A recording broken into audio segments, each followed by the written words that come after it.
carburetor. So I'm not going to be on here very long because I got people inside I got to tend to, and they're the best. They're the grandkids. So, but I figure I go live for the next 15, 20 minutes or whatever it takes here. But I'm working on the carburetor. Just so everybody knows, I'm taking that carburetor apart, and I'm going to clean it all up. So with a little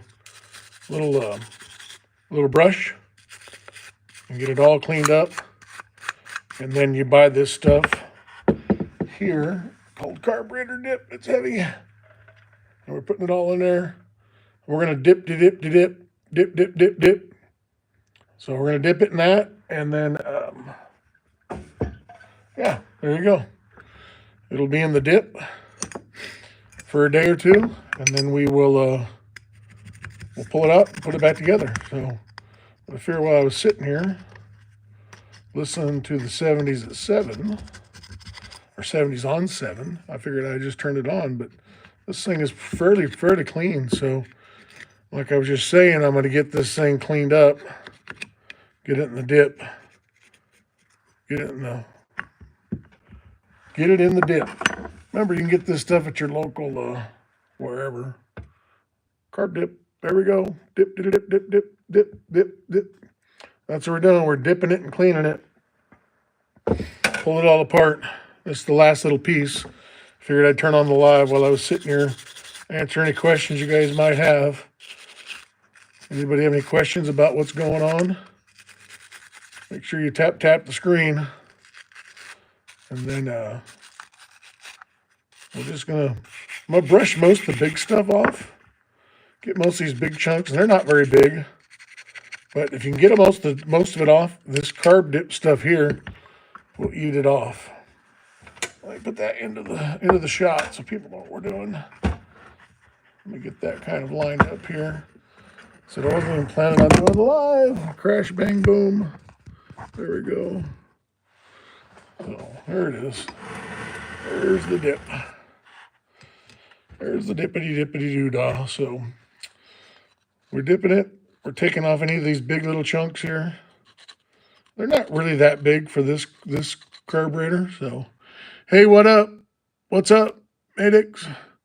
I don't know what part that is. What is it doing? Okay, so I'm cleaning up a carburetor. This is the top part, the last little piece. So I got, accelerator pump and jets, and kind of what I found here is why it was running fuel is the needle and seat look good, but if you see all the crust on it, it's got crust on it. It was holding it. So just from sitting for, 35 years. So yeah, what's going on? What's on in life? Little steams. And then Chris Fisher, hey, good afternoon, sir. Good afternoon, Chris.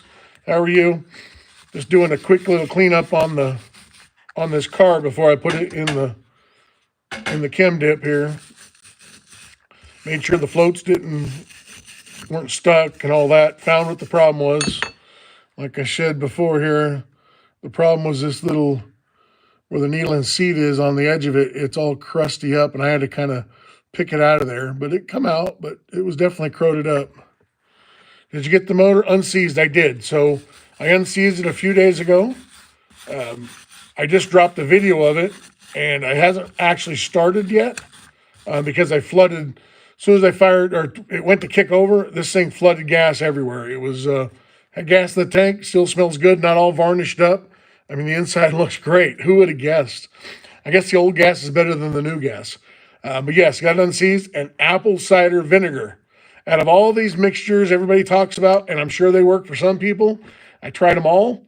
Nothing would unseize it. Put apple cider vinegar in, thanks to Donnie. I don't know if Donnie's out there listening, but hey, Donnie, apple cider vinegar did it.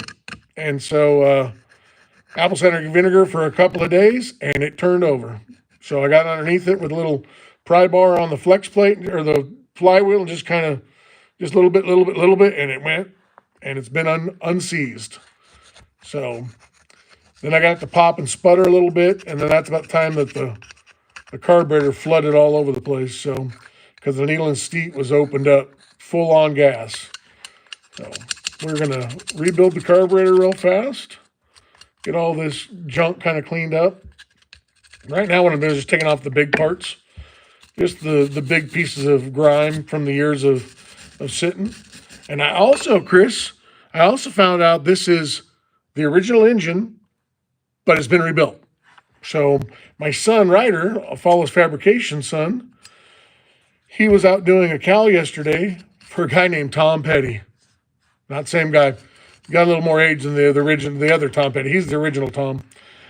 He actually built the motor on it. He said, "Hey, I heard your dad bought that old 52." And Ryder's like, yeah, he did. He bought the old 52. And he's like, "Oh, I did the motor on that thing years and years ago, back in the late 70s, maybe early 80s, but that's what he thought, late 70s. And Ryder goes, "No kidding." And he goes, "Yep, bored it, put some brand new pistons in it, and, bearings, can't put a new camshaft in there and put it back together." So it has been out before, which you could have fooled me because every bolt nut in that thing looks bone stock, like it hasn't been taken out. But, they did it a long time ago. He asked him about the mileage, and he goes, "I have no idea.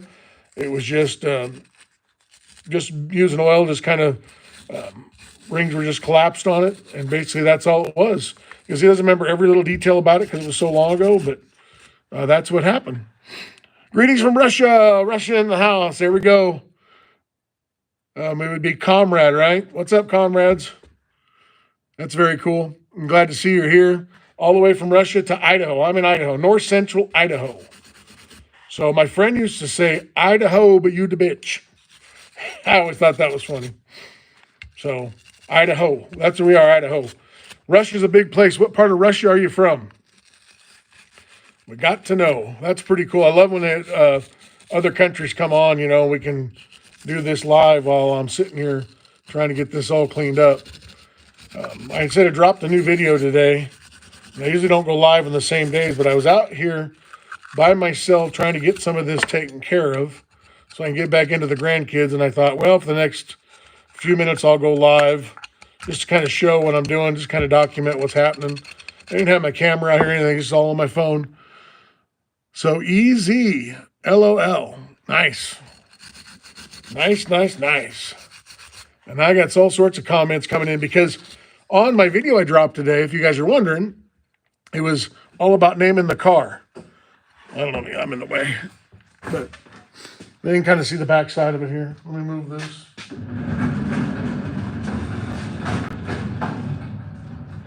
So that 52 right there, I do have the skirt and the cap. I'm polishing that, but we're trying to come up with the name of it. And so I got it all over my YouTube channel, my latest video about what's the name. And people have been dropping name after name after name. Sweet Pea was the latest one I just saw before I turned on live, which I like. That's a good one. What we're going to do is once we get a name, we're going to get about, I'll probably break it down to like 4 names or so, and then we'll put it up for a vote which one we should call this thing. So, and then I have the power to Pickles. That's pretty good. I actually have a mini horse named Pickles. So we have a mini mule, a mini horse, and the world's biggest donkey in the world. And the mini mule is named Beulah, and the horse is named Pickles. And they're not ponies. They're just mini horses.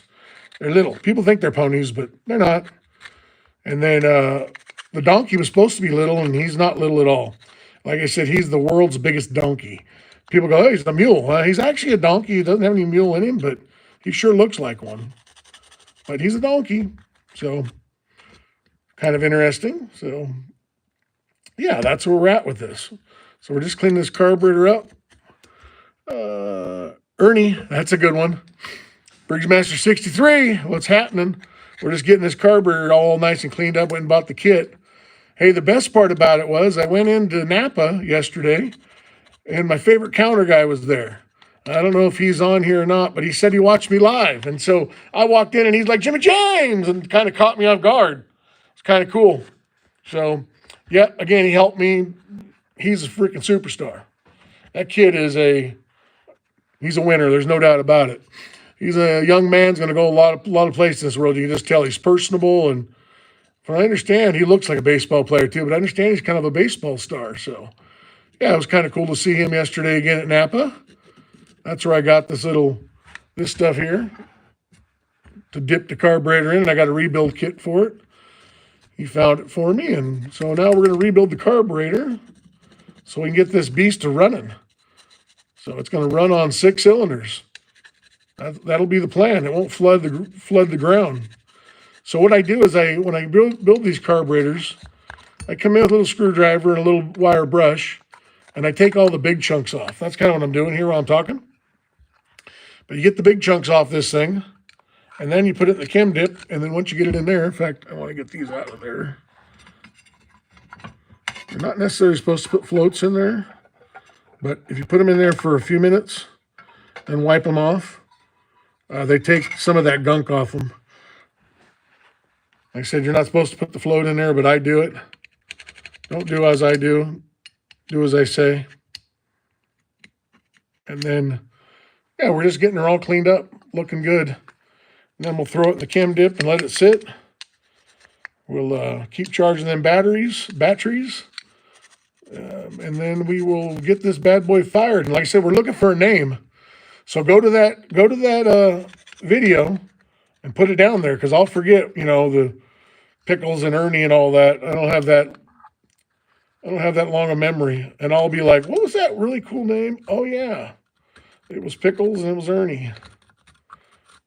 And then, maybe say why you think it looks like it, just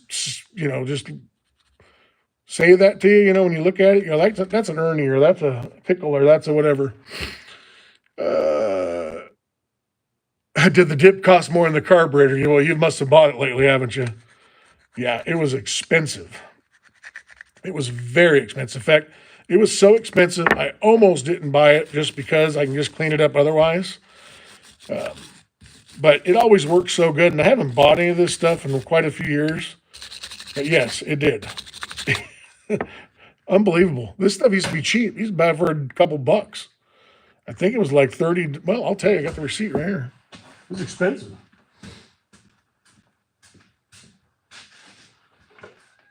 So I bought a rebuild kit. I could have just bought a whole carburetor off Amazon, an aluminum one, but this is all cast, which is kind of cool. Let's see here. There's the kit for the carburetor. And here's the receipt. Berryman B9 Chem. Wait for it. $48.99 for that crap. And then I bought a carburetor cleaner can, $7, and the carburetor kit was $37. I could have bought a whole carburetor for about $150. This is going to cost me damn near $100 when it's all said and done. I will have the chem stuff for a while. I can use it again for stuff, so it will last a little bit, but holy smokes. I was in shock when he gave me the price. In fact, if I had looked at the price before I had it at the counter, I probably would have said no. I probably would have walked away.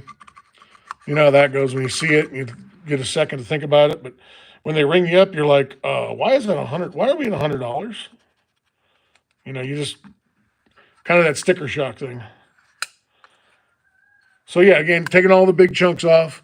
It looks pretty clean already. It won't take much to clean this bad boy up. But yeah, again, what you do is you come in here and get all these big pieces off, and then the chem dip will take care of the rest. Well, it better take care of the rest for frickin' $50. Shit, I'm gonna have more money in chem dip than I'm in the car. But make sure you guys go to that video and give me real odds and evens. Jimmy, greetings, Jimmy. What's up? What's up? What's up? Good to see you again. Thank you for coming back. Like I said, I dropped a video this morning on what we're going to name that car. Name that car.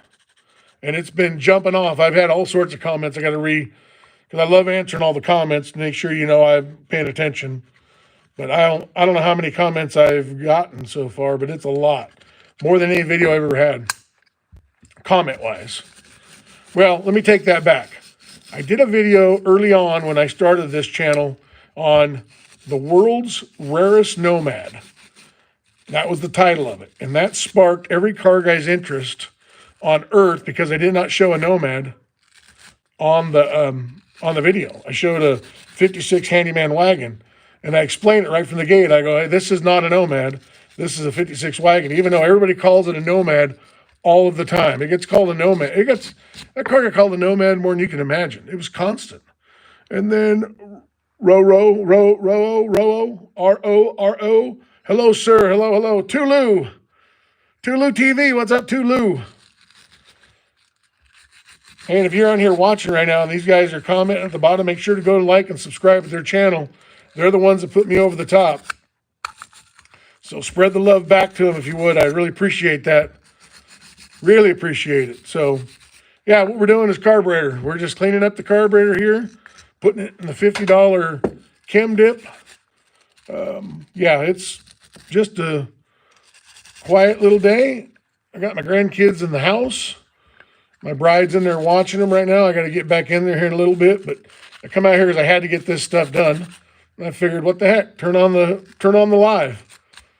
So make sure you guys go and watch that video about name the car, because I want to hear as many names as possible. And, you know, the ones that connect with you, what you think of that car. You know, I really want to know. No name is going to be looked past. I'm going to look at them all.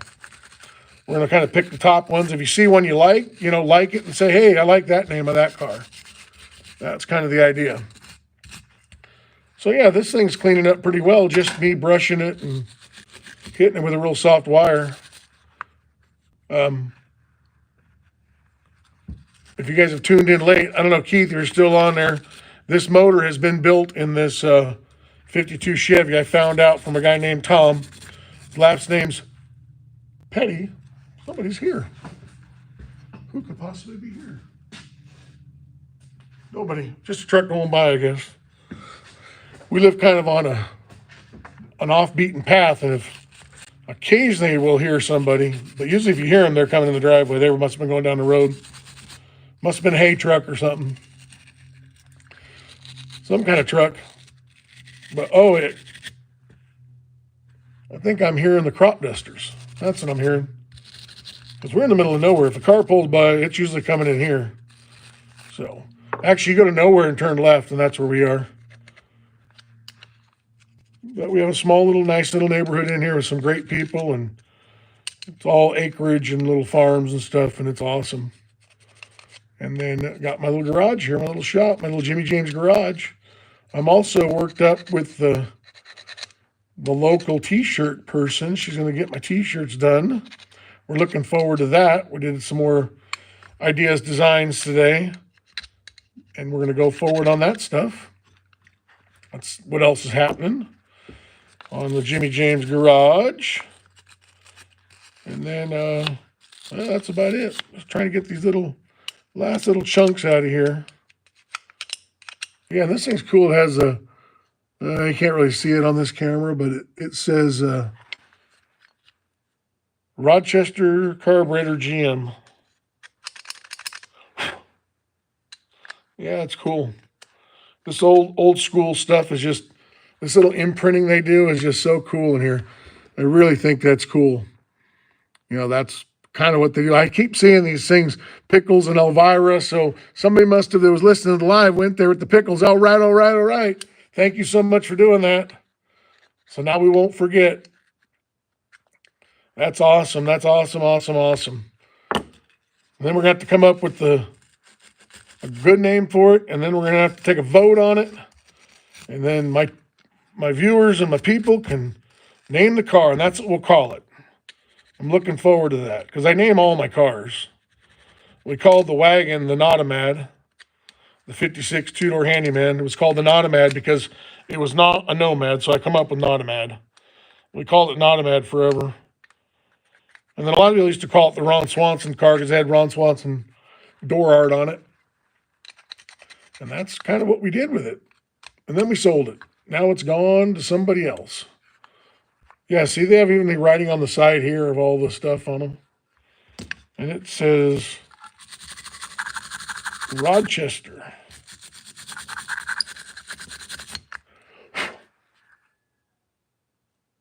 Rochester GM carburetor. And a patent number. It's patented. Huh. That's pretty cool. Yeah, it's kind of cast in there. It's really cool. I don't know if you can see that, but it's cast right in. These old carburetors they're just cool. I don't know, this something about this car is everything on it is really cool and really, really fun. Well, that's it. We'll take these bad boys out and we'll get them cleaned up here. These are the floats, and they do float. We get that stuff taken off them, and we'll clean them bad boys up. And so we know we got working floats, and they're sealed up real nice. We'll drop this piece in there. Well, it's on a big carburetor, because if it was a big carburetor, it wouldn't fit. In fact, pretty much not fitting.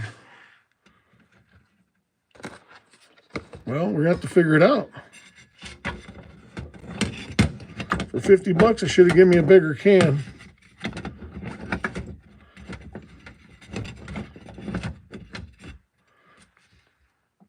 We'll just have to do that way. Not truly the way I wanted to do it, but it's going in there like so.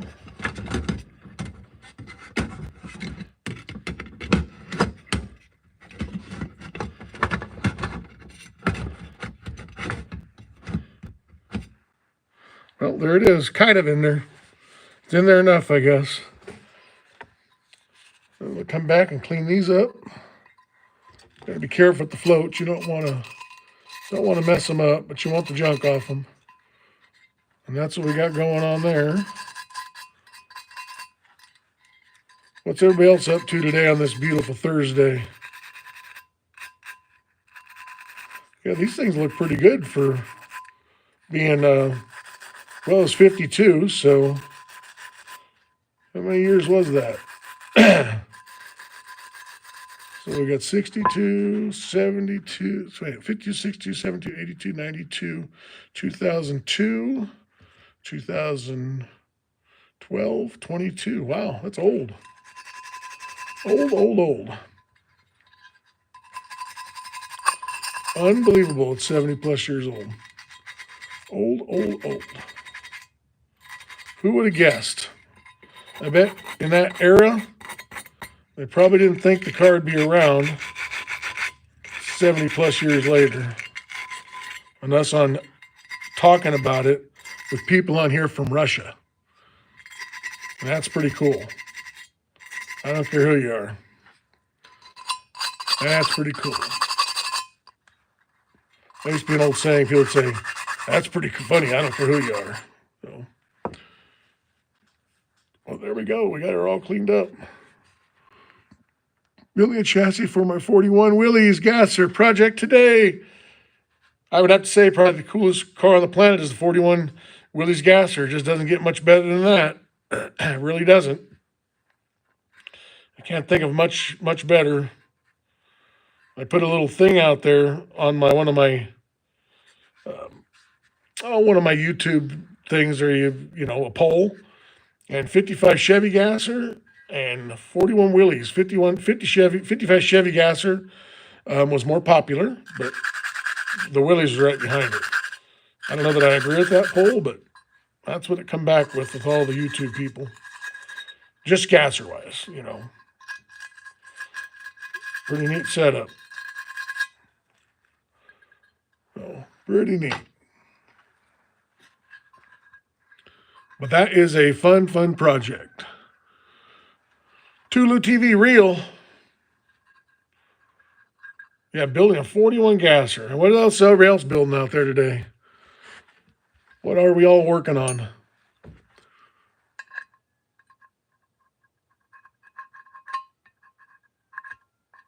Got to be something we're all working on.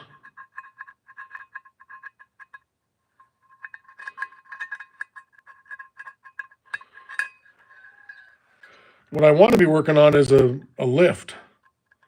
I'm over not having a lift. This laying on the ground sucks. And again, we're just kind of cleaning this little float up so it doesn't make a gigantic mess. But you got to be careful, don't punch a hole in it or mess up the solder on it. I don't even know where I'd get another one. Because the kit didn't come with a float. So this is what you'll be stuck with.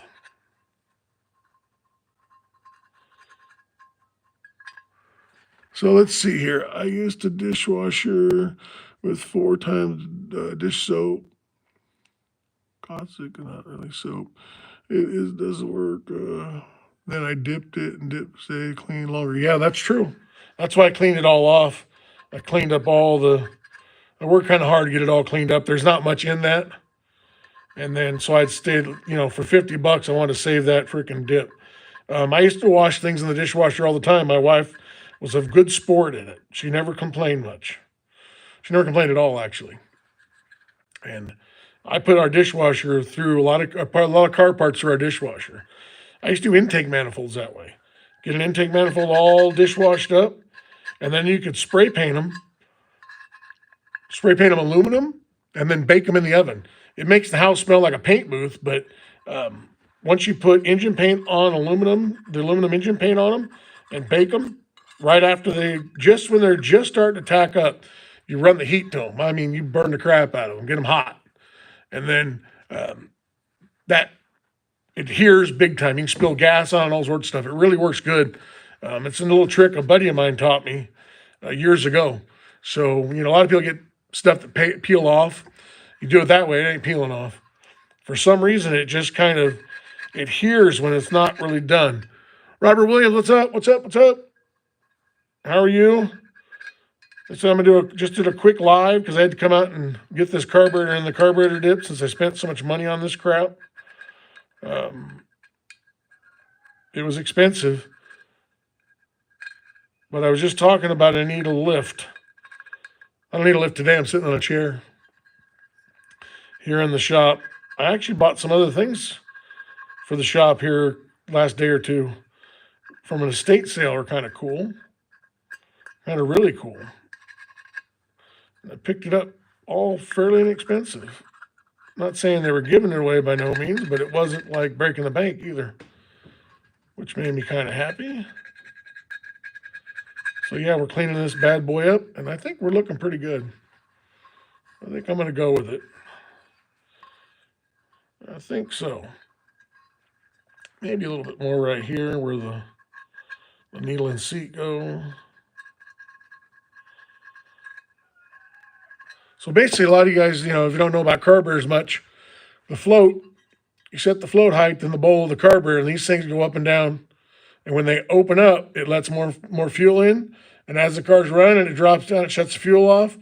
And they usually meter right somewhere to keep just enough fuel going. And then when you shut the car off, they shut. Car shuts off, no more fuel. Start up, you go full throttle, it's using a lot of fuel, these things drop. And then fuel comes in, as soon as they float back up, boop, they float back up. And then that's how they work. Just check to make sure they float. When you come in here, and I've already cleaned out most of these jets and stuff. This is all cleaned out. I've already gone through all this. I'm looking pretty good here. I probably should, I might not drop this one in because it looks pretty good. If I do, I'll drop it in later. But little ball and seat in there, and I'm not sure exactly what that's for, why there's that ball and seat in there. But this looks good on the inside. I don't want to mess with it too much. Well, that's it. That's pretty much it. That's all. And that's what we've done.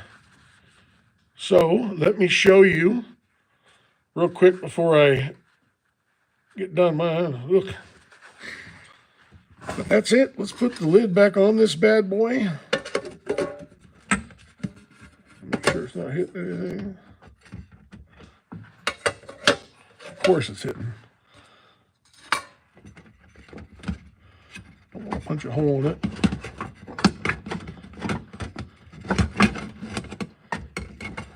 I need a bigger bucket. For $50, you think they'd give you a bigger bucket.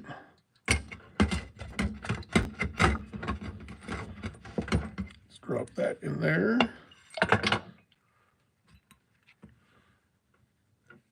Drop that in there. They're all dropped in.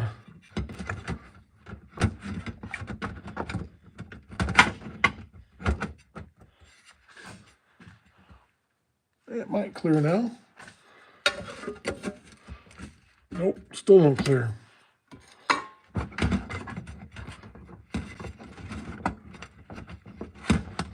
Yeah, what a bummer trying to get this thing to clear. I think it would have cleared easily. So I guess we have to dismantle it and restack it. Probably stack this piece. Oh yeah, that thing's already cleaning up good. It'll take long for that stuff to clean up, boy. It does work good. I gotta give it that. It may be $50, but at least it works. So if we go this way, and then possibly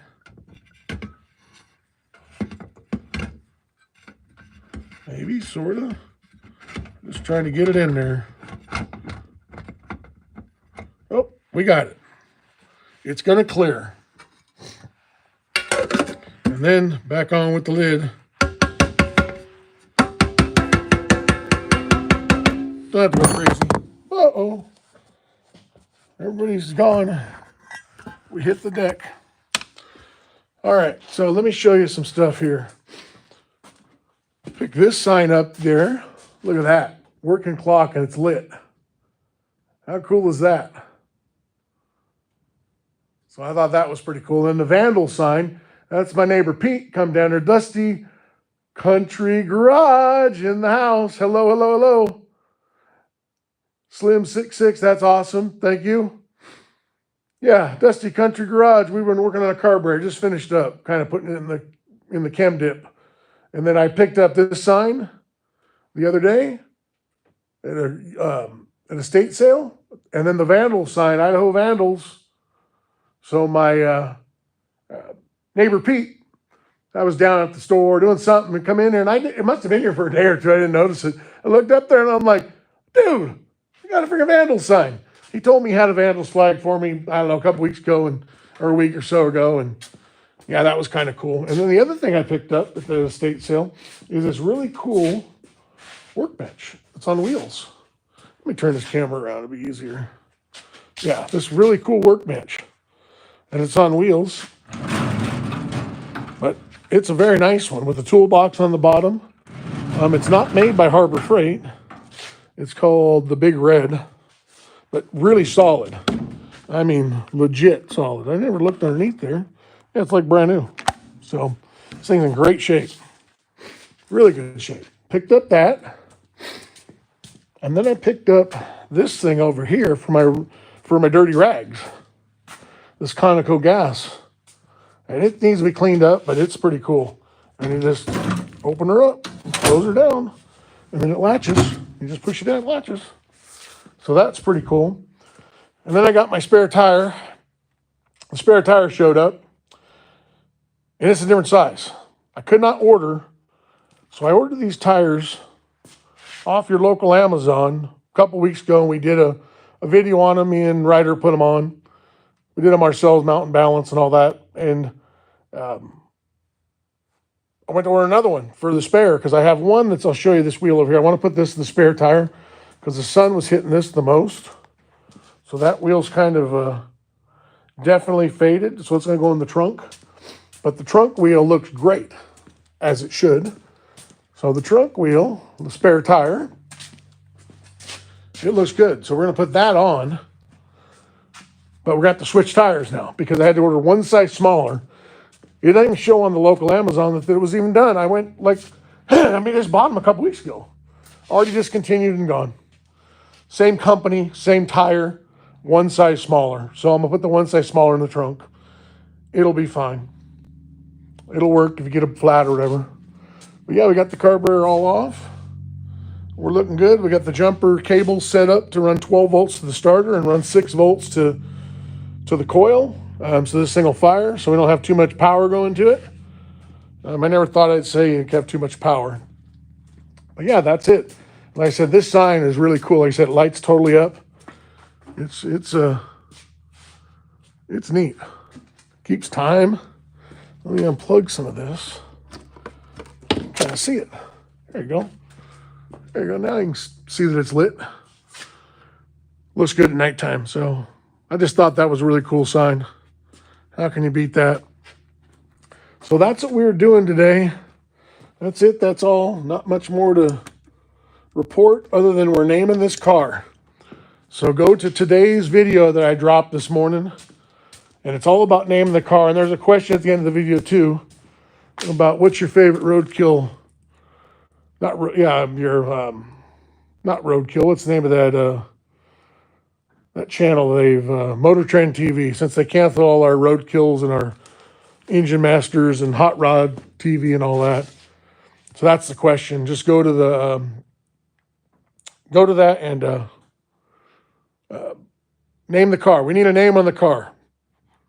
I'm going to call it by whatever we come up with, the most votes and the most names and the ones that kind of speak to us. And yeah, it's going to be named. Got reproduction battery cables today on my 70 Hemi Kuna for $300. Woo! I guess that's mine got swiped. Yeah, I didn't know there were that much money for those things. But anything that says Hemi and Cuda is expensive. Anything that says Chevrolet is cheap. So people go, oh, why don't you drive a Ford? Well, you can drive 3 Chevys for the price of 1 Ford. Yeah, the Hemi Cuda, it's even, and that's crazy because when I was a kid, and nobody wanted those things. They were like, okay, it's a Dodge, okay, blah, blah, blah. There was tons of them. Guys didn't really want them. And at some point about 25 years ago, man, they took off. They just blasted. And like I said, I'm not a Dodge hater. I'm not saying it out of, hate or Dodge versus Chevy or Ford or none of that stuff. I'm just saying that value-wise, you could have easily bought a Chrysler product, for next to nothing. It wasn't that much money. Let me turn it around here. So, yeah, it wasn't that much money to buy a Chrysler product back when I was a kid. You can buy them. They're fairly inexpensive. They're fairly available.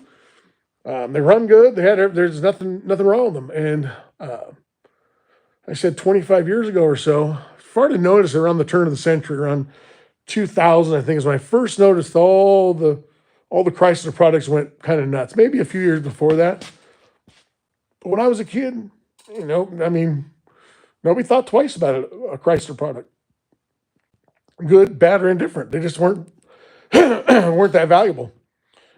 That is a thing of the past.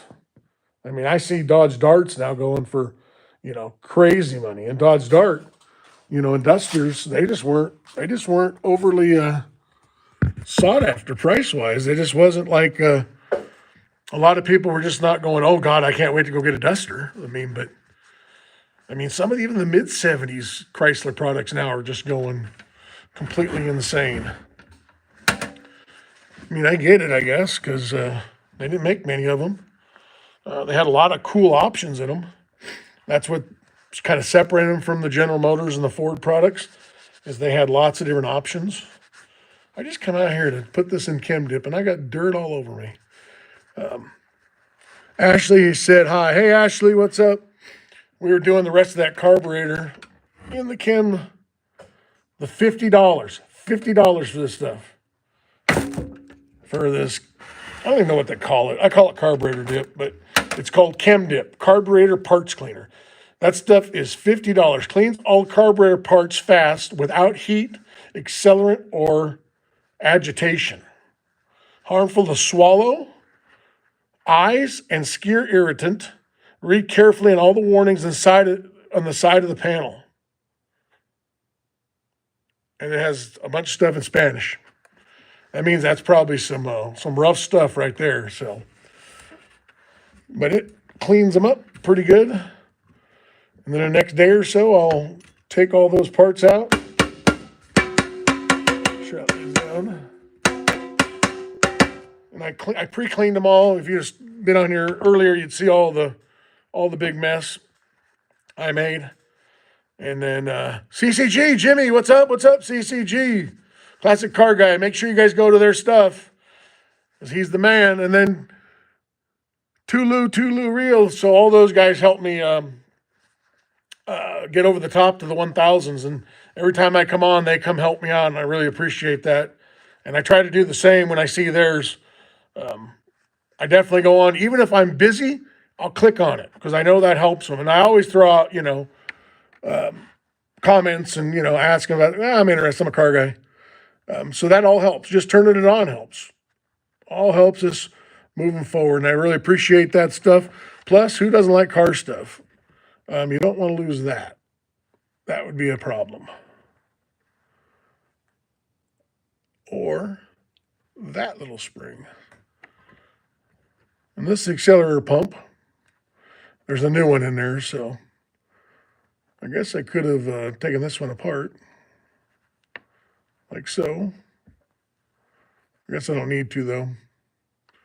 No big deal, it's pretty clean. But I could get it cleaned up while we're sitting here. So yes, sir, community is the best one on YouTube by far. That's a fact. How well do you know Gabe Owners? That's Landon Sellers. How well do you know Gabe Owners? I don't know Gabe Owners at all. So I would say not well at all. And maybe I know him and don't know him. I don't know. Doesn't sound familiar. So who is Gabe Owners? Yeah, we'll just clean this one up. It won't need to go in the chem. It'll be fine.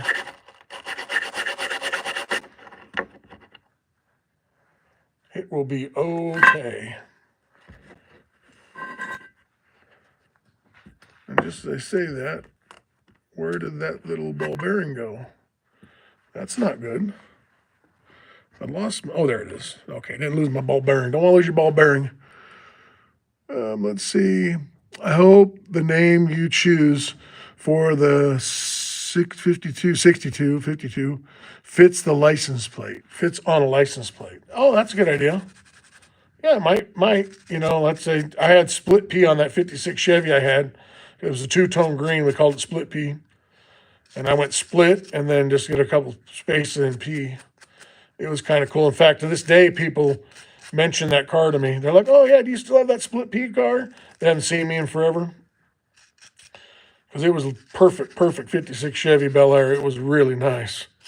It was fantastic. In fact, the reason I sold it is because it was actually a perfect car. Keith Hill Olive. Yep, that's a good one. That's a good one. And if you get a chance, drop that on the comments on that video so I don't forget.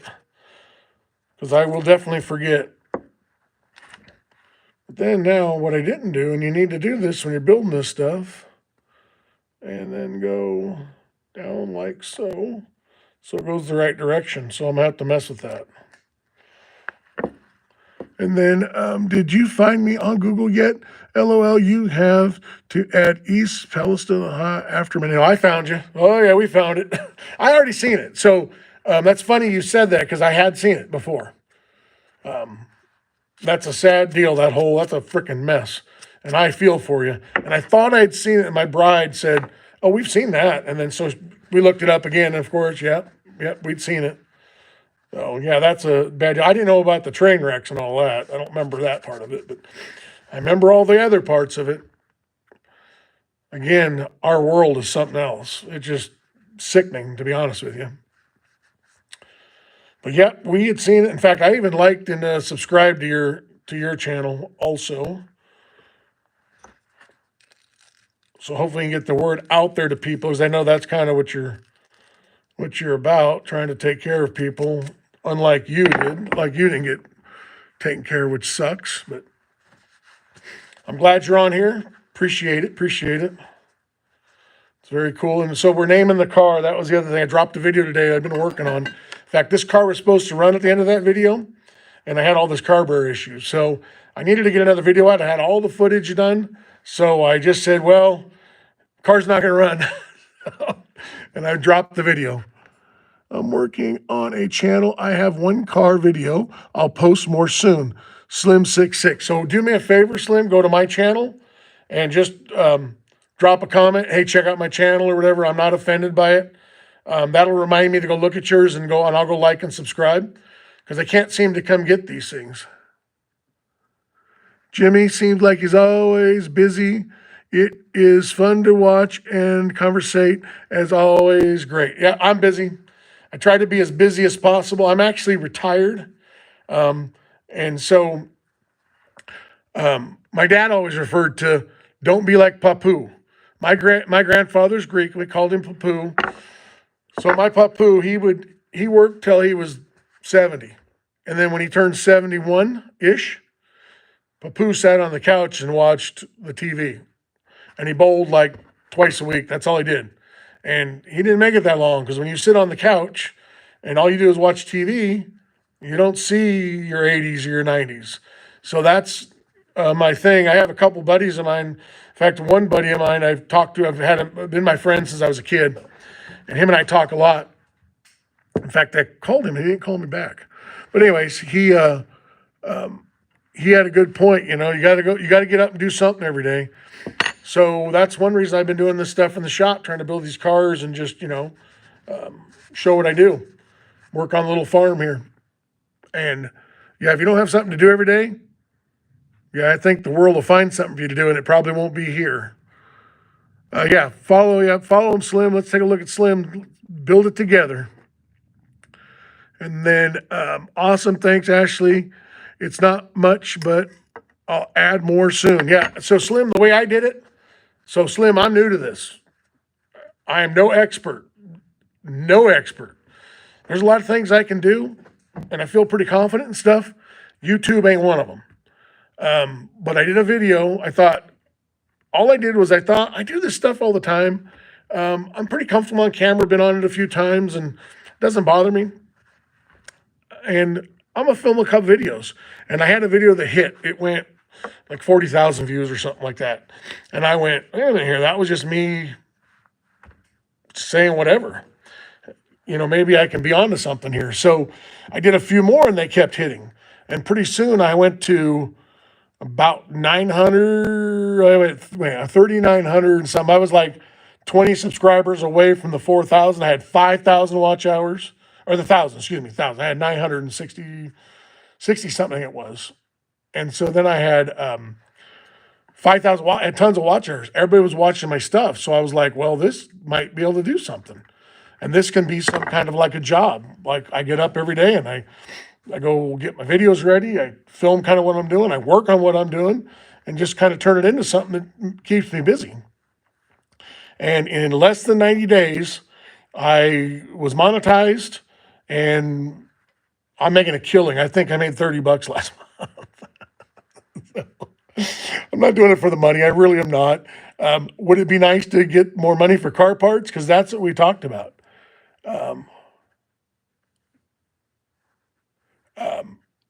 So I just got a text message. I was trying to read about it because we had a dog chasing the cows today. So, and he's a good dog and he's a good neighbor. And, that's the last thing I want to do is have issues with the dog, especially since we like the dog and we love the neighbor. So, but he can't chase the cows. So we're going to have to figure it out. But anyways, where was I go? Oh, so what I did is I thought, do the videos because I have grandkids and my grandkids will have something to laugh at their grandpa about. And I call me Pops. So they'll have something to laugh at Pops about. I'll have some documentation of what I did and it'll be fun. So my advice to you and the way it worked for me is I posted a lot. I did short videos. I did live videos. Like today, I knew it was going to be out here about an hour. Flip it on to a live. I posted a video today. Times of videos and how long they are and tell them like and subscribe and all that stuff. I don't know that any of that works or doesn't work. I just try to be honest. I try to be fun with it. I try to do what I'm doing and just let it be. And I think that'll marinate and work. And I think it'll settle in. It's real. It's not some overproduced bunch of crap. I answer. That's the other thing that helps, I think, is I answer. And I know I've probably missed them, so I'm not going to say every one, but I try to answer every comment I get. I'll go sit down there, and it's not that hard to do. Usually before I go to bed in the evenings watching TV or something like that, I'll sit down and I'll answer a bunch of questions and respond. People, what I'm trying to do is give them something. They have a question because they're doing their thing and they have questions of what they're doing. And again, I'm no expert, I'm no pro. I mean, I worked in a car dealership and but I know a lot of guys that know a lot of things about cars. But you never know, like, there's things you forget. Like Keith Hill always comes in on here and says stuff about what to do. And it's great because he's like, hey, what about the Rain-X and the steel wool on the window stuff? Did you do that yet? So that kind of stuff. Having interaction with your people is really what it's about. The channel will get monetized. All that will come. All that will come. Some people take a couple years to do it. I don't know that that's a problem. Mine just happened to go quicker. That doesn't make me any better or any worse. It just happened the way it be. And Tulu and all those guys, and CCG and all them, WTF Mike, the night I was trying to get to the 1,000, and I make goals for myself. My one goal was to get over 1,000 subscribers. I wanted that. I wanted 1,000 subscribers. And we started, well, we're going to slam beers to get 1,000, if we get 1,000 subscribers. And they shared it, and they did all sorts of stuff with it. And I don't know what kind of magic they did, but I probably got 30 subscribers that night, put me over 1,000. And that was exciting. And so now my next, ventures, I went to the 10,000. I want to get 10,000 subscribers. My biggest one that I want is, that stupid little sign that YouTube will give you if you get 100,000 subscribers? I want that on the wall. It's a goal. Like I said, I'm retired and I'm fine. I'm not, I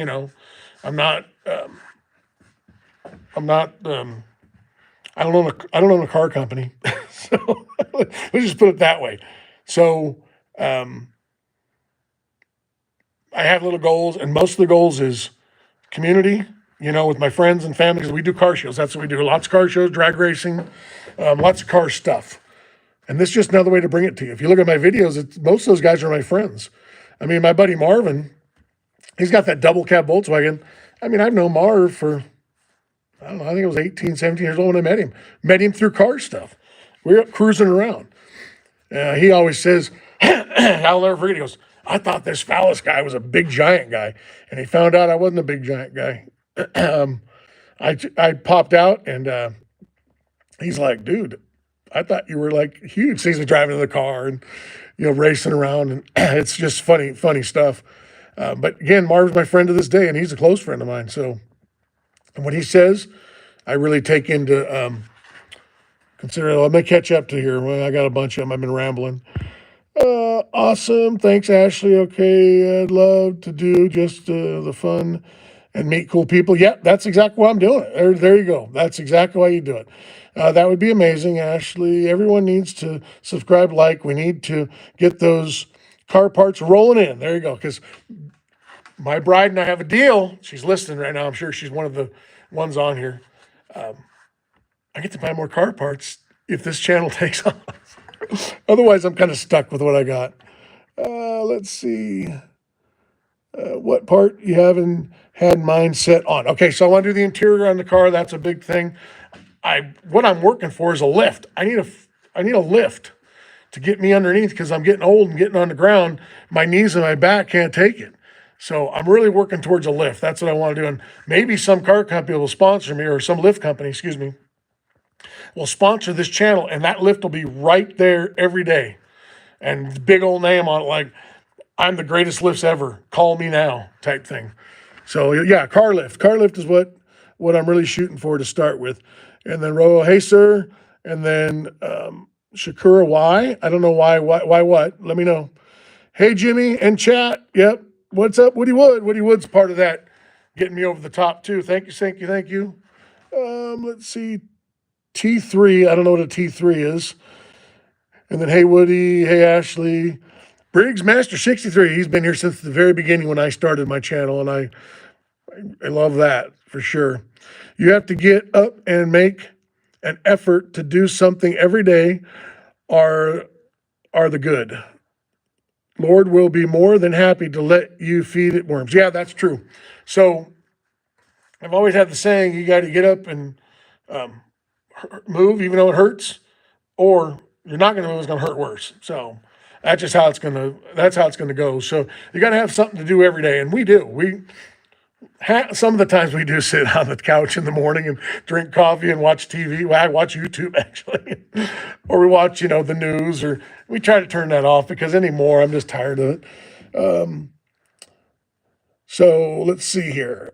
Thanks for the info, Jimmy. Plus, I love hearing people's ideas as well. That's a great idea. You know what? Like Briggs Master's been here since the beginning. He's throwing out all sorts of stuff, not only stuff I don't remember or didn't know about, but stuff I forgot about. And you'll be surprised. You'll be like, my son said it. I don't remember if Briggs said it or somebody said it. We're cleaning up some chrome with some tinfoil. And they're like, hey, why don't you use tinfoil? Why don't you use WD-40? Oh, yeah, duh. I'm over here cleaning it with cleaner stuff. I don't even know what I was thinking. And just things like that, you know. Did I know it? Absolutely heard it years ago. Did it before. But 10, 15 years later, you forget stuff. You know, you totally forget it. And then, responding it just wakes you up sometimes. And then there's the other time they say something, you go, I never heard of that. And you go do it, and it's freaking amazing. I mean, it's just unbelievable. My 61 New Yorker wagon wants to play tug of war with the Safari. I know the Safari needs to get going. You know, the Safari was supposed to be right here, right now. That was the plan. Sell that 56 wagon, bring the Safari in and do it all. But I ran across this. It's such a good deal, and it's so close to running. It skipped in front. It leapfrogged. And I look at the Safari every day. Let me show you guys what we're talking about. A lot of people are like, what are you talking about? I don't know if a lot of people know what a Safari is, but that's what a Safari is. Of course, it's got our barbecue in front of it and Ryder's welder. Ryder's moving out of the house, and he's going back to another house he had. Ain't a long story, but he's got a lot of his stuff here. And so that's the Safari. So that's a Pontiac Safari, 1956, made by Pontiac. It was made in the Fisher body plant, the same plant that made the Nomad, in the same place. So it has Nomad windows, it has Nomad roofline, it has I think, what is it, nine of those ribs on there. 1, 2, 3, 4, 5, 6. You guys are impressed, 9. So yeah, the Safari, and the Safari is not far from going. It's got decent stuff inside. It's got zero rust on the floorboards. It's got a little bit of surface there that will come back off when they were sanding it down to repaint it. It just never was. It was never primered very well. So I need to get some attention to that. But yeah, it has all the chromes in the back. I am missing the center one. The center one with the handle is not here. I have all the side chrome, wheels, I have all the stuff, the hubcaps, I have everything for it. Interior chrome, the bows and the roof, I have it all. But then I also have a 4L60E for one of these cars. And then I have the 5.3, which we were taking and deleting the wires and going to build a harness for it. That's there. And then I have a 6.0 outside in the truck with the 4L80E. So I have a couple of engines to go in these things as I get going. This is supposed to be for the Safari. This is a 287 Pontiac. And it's complete. It's all here. I don't know where the heads are. Oh, the heads are and all that over there. So I have all the heads and manifolds and intakes and everything over there. But that's what that is. That's for a 55, not a 56. They say the 287 is a better motor than the 316, but I don't know much about them. It's good. It doesn't have any bad cylinders in it. It's real. Doesn't have any ridges or nothing. It just needs to be taken apart, cleaned up, put back together. I don't know that I'm going to run that in the Safari, but it's there if I want to. I could do that with the 4L 60 right here. I could throw that overdrive in there and have it stock underneath. Maybe put an Edelbrock fuel injector on it. I don't know. So we'll see. We'll see. That's for another day because this skipped ahead of it. So I got the carb off. I'm gonna get her going, and then what's that? An adapter? Oh, that's the way the manifold's made. That's kind of cool. So when I was looking at here, I just kind of noticed it has like a little. It looks like an adapter, but it's not. Just the way the manifold's made on this thing. So, but this motor has been rebuilt. It has. So it has new pistons, new cam bearings, the whole bit. It's been punched over. I don't know how many thousands, but it wasn't much. I talked to the guy that actually built it yesterday on the phone. I asked him, is it a 10,000 mile car? He's like, I have no idea. He goes, it was just using some oil. It had some bad rings in it, and cylinders looked a little funky. So they punched it out, put new pistons and rings in it. Because everything, all the documentation says 10,000 miles, and with no breakdown of the original seat, it kind of shows that maybe it is 10,000. There's no wear on that carburetor. The carburetor shaft's in good shape. So, yeah. So, who knows? Who knows? And actually, who cares? To be honest with you. Let's see.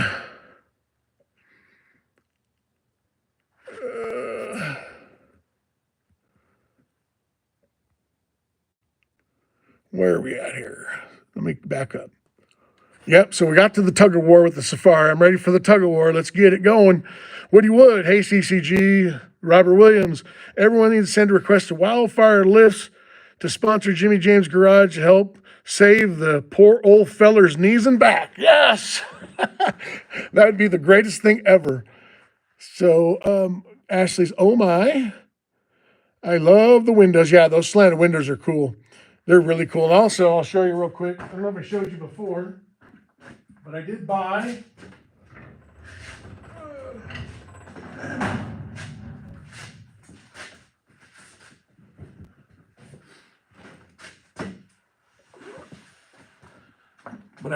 this off your local eBay for the Safari. So I got racks. So they'll sit on there like so. Look at that. Yeah. On those window rails, just like my Pontiac, or like my Chevy had, like my 56. Those are the original ones out of the 50s or 60s. So picked them up on eBay, got a good deal on them. And then also got with that, not only did I get the top piece, but I got the hold downs. And that sits on the bar, turn it like so, and then clamp it down, whatever you're holding on to. So I ended up with 7 of those. Pretty cool for that Safari. Let's see. Oh, I got to read it again. Everyone send a request to Wildfire Lifts to sponsor Jimmy James Garage. Help save the poor old feller's knees and backs. And if you guys did that, I would be so thankful. I just can't say, I couldn't say thank you enough of that. You know, just by doing it, it's thankful enough. Let alone if it happened, I think I'd fall over. I love the windows. Yeah, those are cool because they're all slanted like a Nomad. Let's see here. The whole family is sitting about listening, feeling like we are in the garage. Matt, my BF, is excited to hear all of this. LOL. So hopefully Matt's a car guy and he's enjoying it sitting out in the shop. It is kind of cold out here, I'll be honest with you. I didn't turn the heater on. It's kind of cold in north central Idaho today. Let's see here. Keith Hill, no lead weights counterbalance in the tailgate like a Nomad. No lead weights counterbalances in the tailgate like a Nomad. So I don't understand what that is. I guess the counterbalance the way the gate opens on them. That Safari is going to be sweet ride. It is going to be cool. I actually had that Safari once before. So years ago, let's see, 15 years ago, somewhere in there, I bought it. I picked it up. I was out of Sacramento, looked on Craigslist. It was there. It was dirt cheap. It was the guy's dad. He bought it new, he said. Whether that's true or not, I have no idea.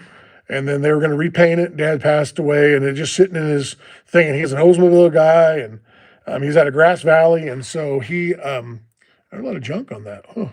Anyways, he was out of Grass Valley and got a great deal on it. And then I had it, and then life kind of happens. And I needed some money. I was going to buy another house. And that was a great ticket to flip. So I flipped it to a gentleman, and I kept in touch with him.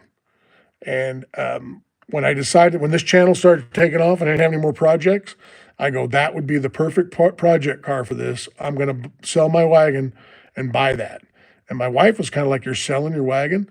You know, my wagon's won every award you can kind of think of. It's won Hot Award in Reno at Hot Hottest Nights. It won Lewis and Hot Hottest Nights. Won a lot of local stuff. It's a pretty popular car.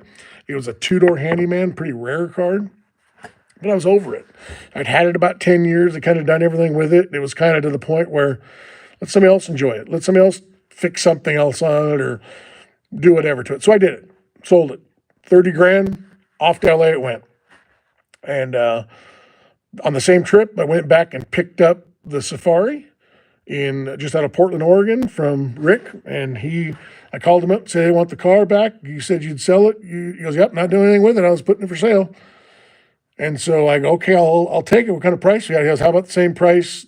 And I'll add $500 to it since I had to come get it when he bought it for me. And I went, done deal. So they went up there, picked that up, brought it back here. And then I'd always had my eye on this 52 for the last 4 or 5 years. And I went, golly, now if I'm going to do it, now's the time.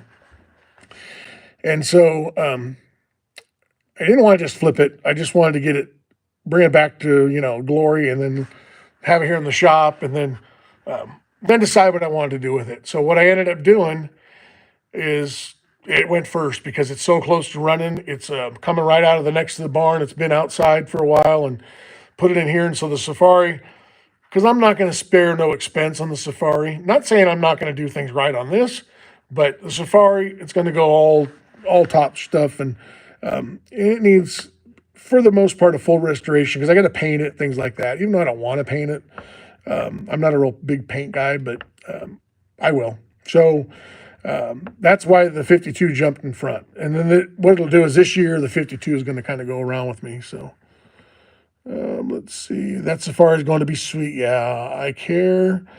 Just drive it like you stole it. That's a great. I try to live by that actually.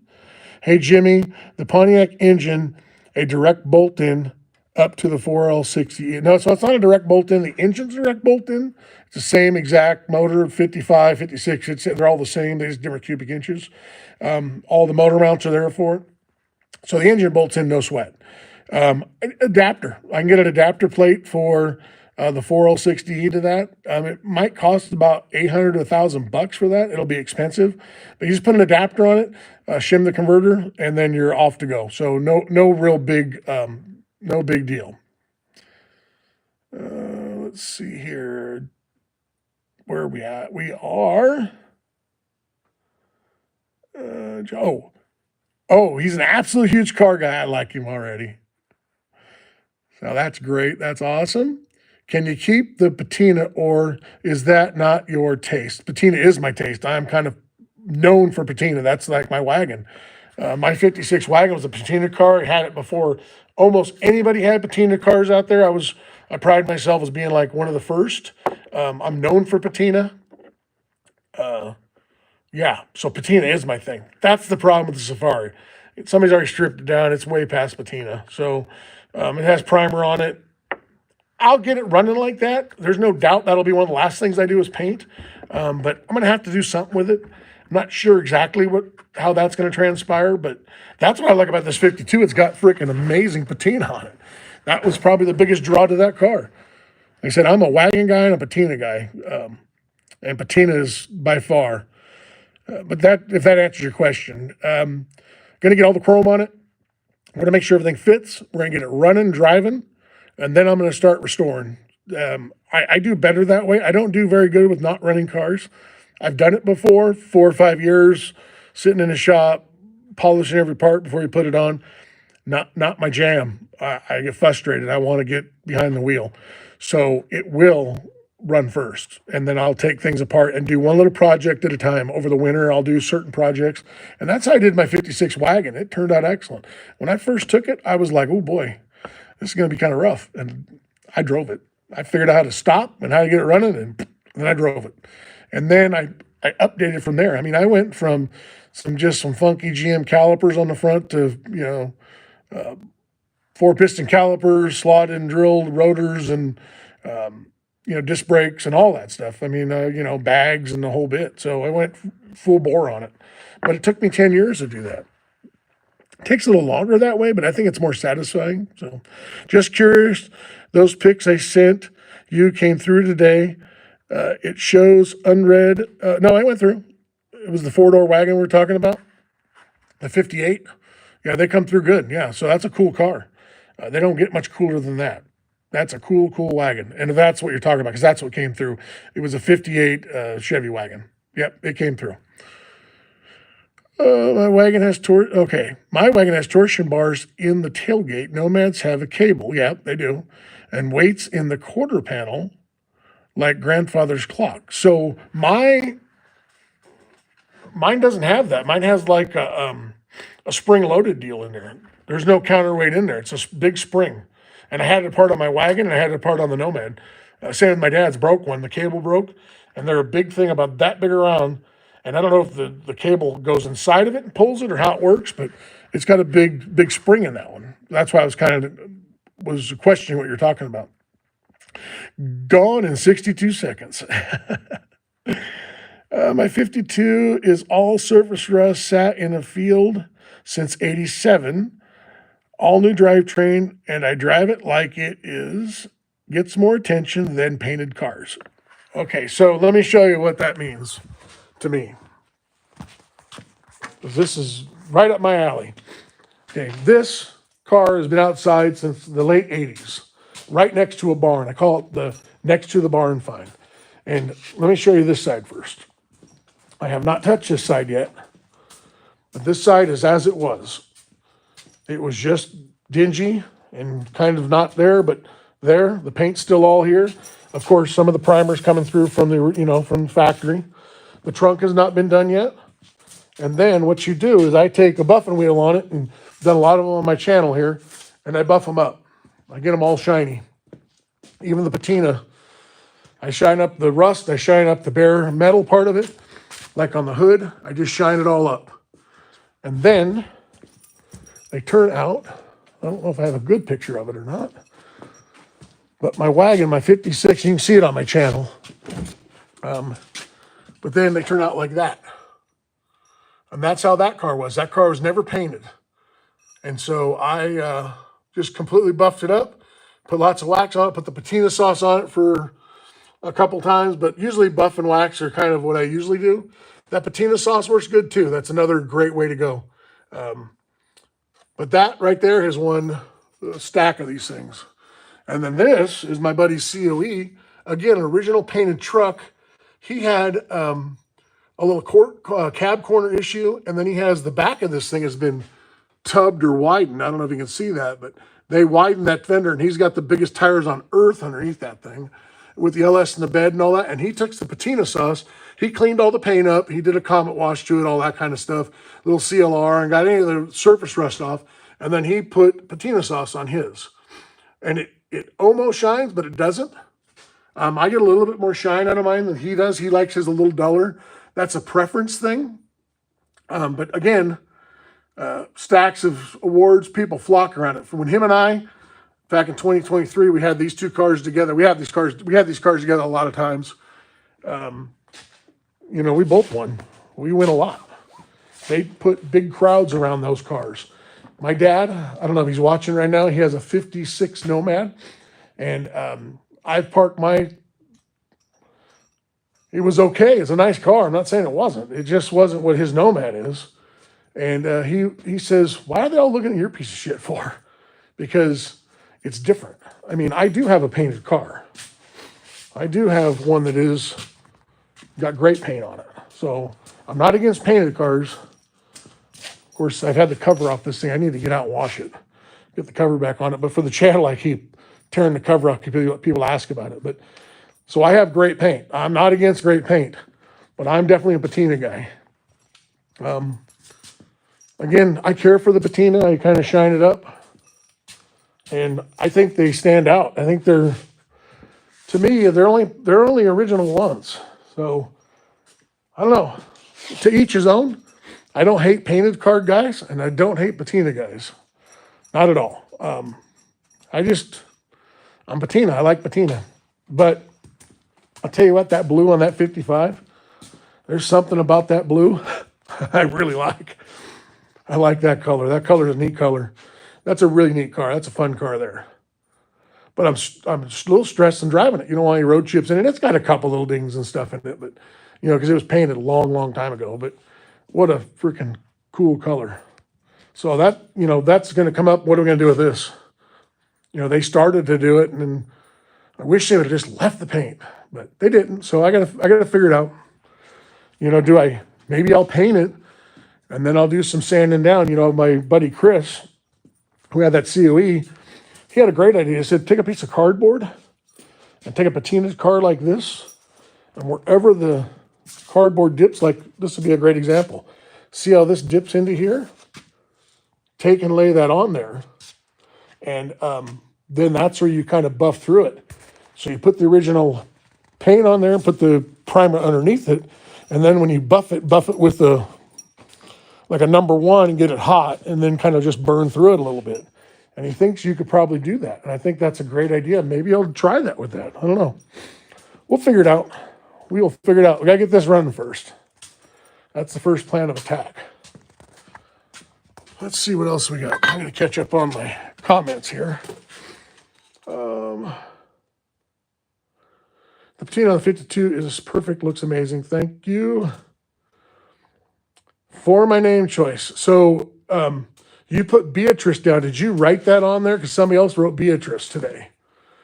And when I saw that, I was like, oh, I wonder if that's her. Because it was a different than your Ashley. So you got to let me know that. What, Mudman, how's the weather in up northwest? Pushrod Garage.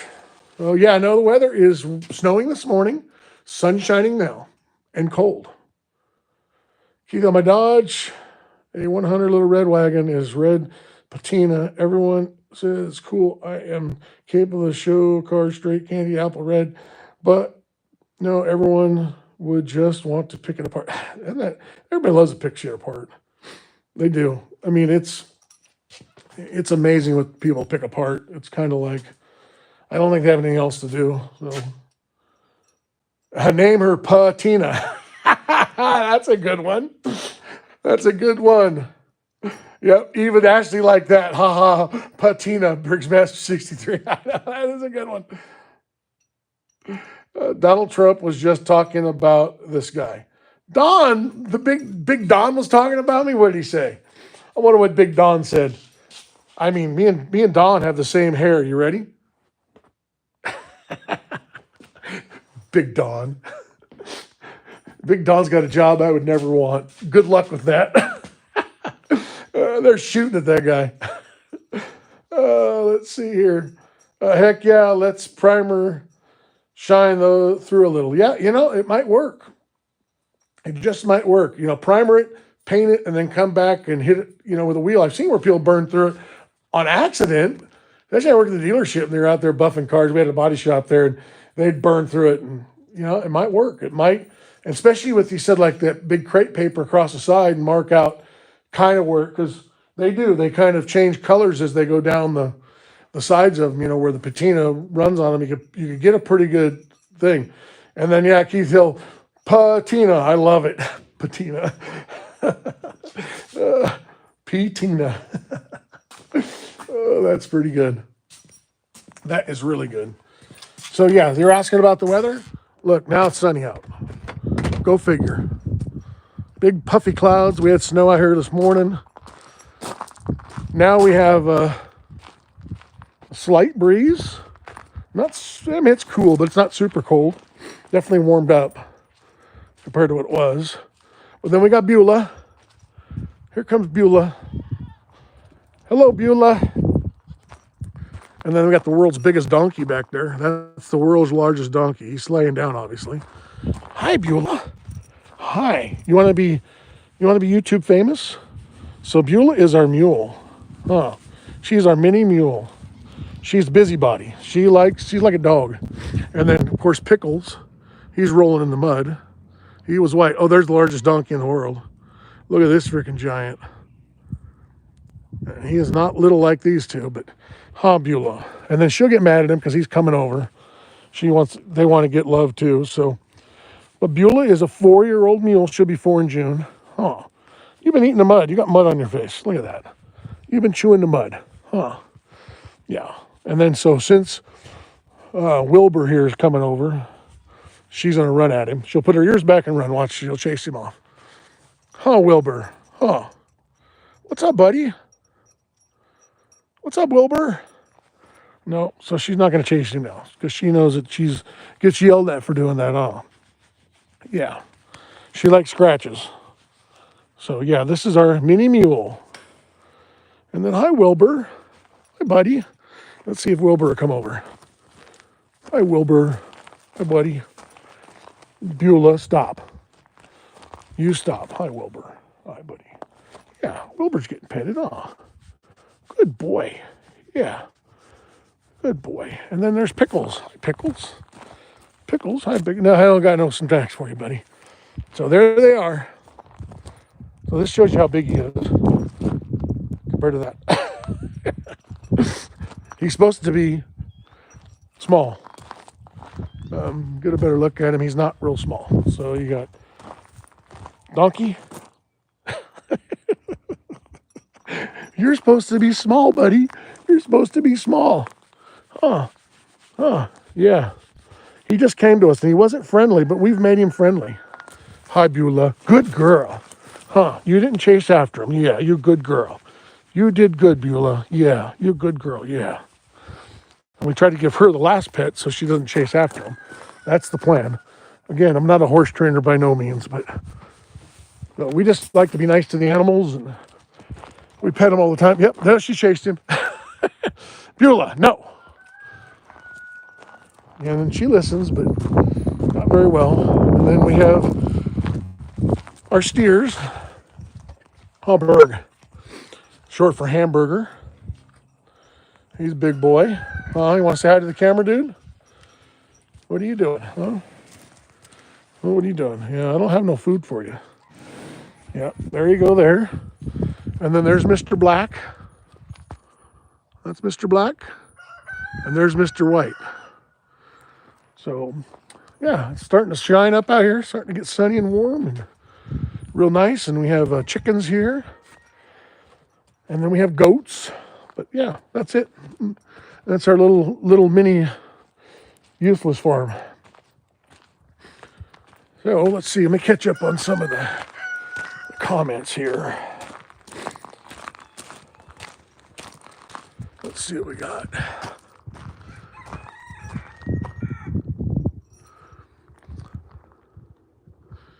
All right, Push Rides Garage. You need a 81 Camaro 4-speed car. I have one for sale. Okay. Well, that's kind of a rare car, really, an 81 4-speed car. Sweet animals, man. Yeah, thank you so much. Matt just subscribed to his account.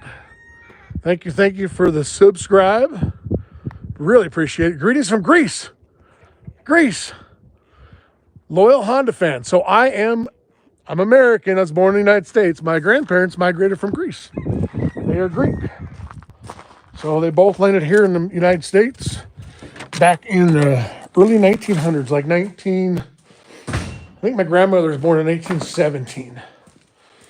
Yeah, so grew up in a Greek church. Everybody in the family spoke Greek. And I have a yaya and papu and, all that good stuff. In fact, I have a patch collection that I always throw on my car, but I don't have it on this car yet, which is kind of cool. But I always support some of my heritage. Right there. Here we go. Ready? 1, 2, 3. Oh, don't want to lose that. Oh, gotta get my patch here. There we go. There we go from Greece. And then let's see here. So let me read some more of the stuff. Greece, got to jump off here. Awesome talking to you. Hope everything has a great evening. Thank you again. Great to see you. And I'm going to go look at your stuff. Go comment on my thing so I don't forget. And then so I can find it. Because they don't show me these things after I sign off. Show us the goats, please. I will. Push Ride Garage, cheap. I like cheap. Cheap's pretty good. So message me. I want to hear about it. I think I know people that might want that. So just towed it out of the barn today. Okay. So subscribe to. Oh, that's cool. Yep. So in fact, my cousin owns a home in Greece. I guess they had family there that, I guess Greek law, they can't sell and take the money. I guess there's some kind of deal between the United States and Greece. They just kept the house. So they go over there all the time. So yes, let's see. Messi and Ronaldo. I don't know what that is, but cool. And then show us the goats, please. Let's see if the phone will go that far. So I have, these are all my wife's animals. And let's go take a look. The cows are ours. We're selling those cows. We're not selling. Our son's a butcher. And so the boys both our sons are. And they're going to butcher the cows. We're going to sell a couple. My good buddy Rod's buying one. He's taking one of the Yakus. They're Japanese cattle is what they are. And then we'll get rid of the third one. All right, let's see here. If I hope I don't lose you guys. Let me know. There's the neighbor. Beulah comes running. She's like she sees me out here. She's like, oh my gosh, here he comes. Let's go. Let's look. Hi, goats. Hi, goats.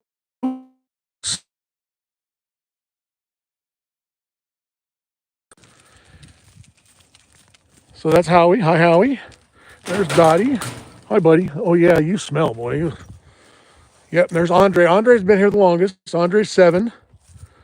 And then Hazel, she's the head girl. And these are some of their other daughters and stuff. But one of them, I think that one's named Bunny.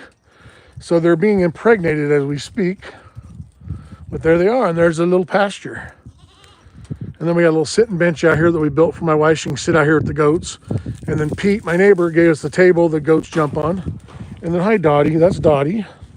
Dottie's super friendly. Hi, Dottie. Yeah, that's Dottie. And they've all been moms before. Well, yeah, there they are. They're little bitty ones. We have everything on here. On our place is small, except for the donkey.